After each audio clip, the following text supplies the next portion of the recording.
Hello dear students. So today we'll discuss about the second part of Banker's algorithm. This algorithm is known as resource request algorithm. Say when any process, say P1, P2 or any Pn number of process is requesting for any additional resources, then the question is that at that time the requesting resource will be granted immediately or not. That will checked by using this resource request algorithm. This algorithms actually consist or mainly follows three different steps. The step 1, it will describe that if the request of process pi is less than equals to the need of process pi. If the answer is true, then we will go to and check the next step, that is step 2. Otherwise, it raises an error condition since the process has exceeded its maximum claim. So in second step, we will check that requesting resource of process pi is less than equal to present system availability. If the system doesn't have that amount of resources, then it will directly enter into unsafe state. So if this condition is true, then we will go to the next step, that is step 3. Otherwise pi must wait, and since the resources are not available in that system. So in step 3, what will happen? If all these step 1 and step 2 conditions are satisfied successfully, then the availability will be reduced. So the current or present system availability will be the previous system availability minus request of process pi, and the allocation amount will be increased. So the present allocation of process pi is equal to previous allocation of process pi plus the request of process pi, and the need will decrease. In that instance, the need of process pi, present need, will be the previous need minus its request. So this three condition is mainly checked in this resource request algorithm. Now we'll discuss a case study. If the students actually follows my previous video, the same problem am analyzed here. The same problem matrix is defined over here. Here, say suppose a process P1 request one additional instance of resource type A and two instances of resource type C.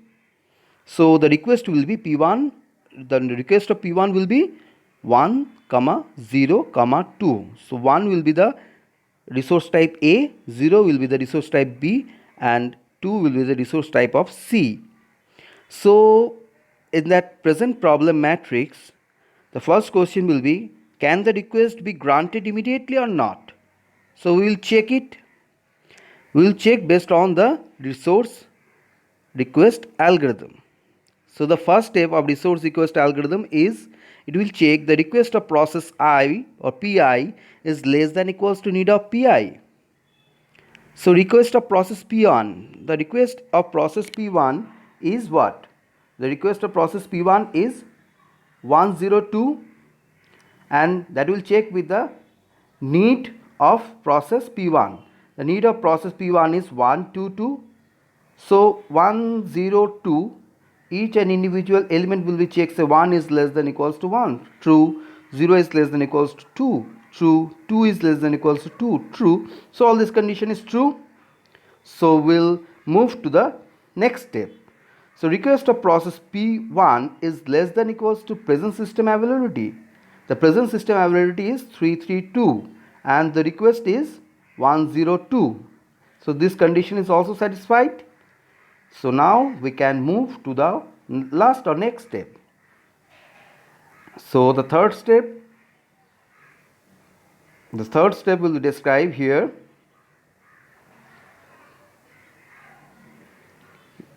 the availability matrix. Here the availability matrix will be present availability or current availability will be available minus request of that process P1. So the current availability is 332 minus the previous request 102, that is the new available matrix will be 230. And the allocation, here something is just wrong, it will be plus. So here it will be plus. Allocation will be previous allocation plus request.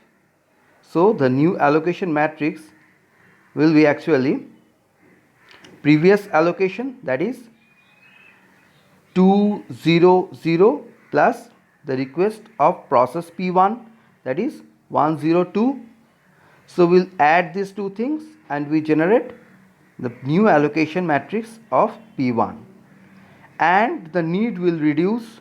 The previous need of process P1 is 122, so 122 minus the request 102, so the result will be 020. Fine.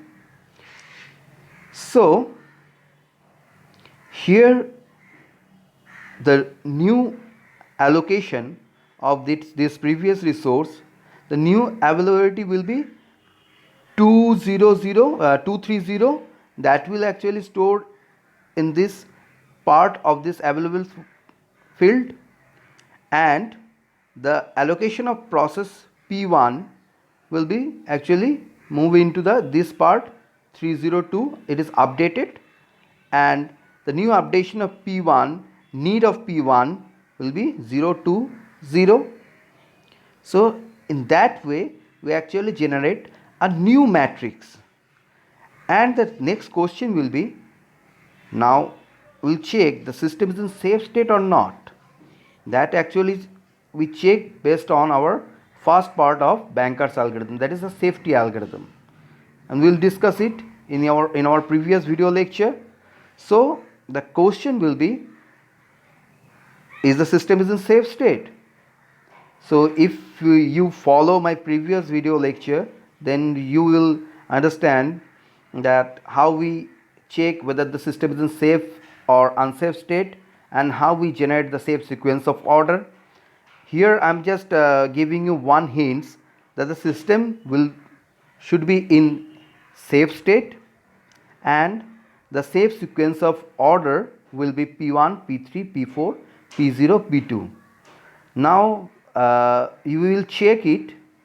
You will check this same problem and check whether the system is in safe or unsafe state, and submit it your answer through our Google Classroom. I will check it.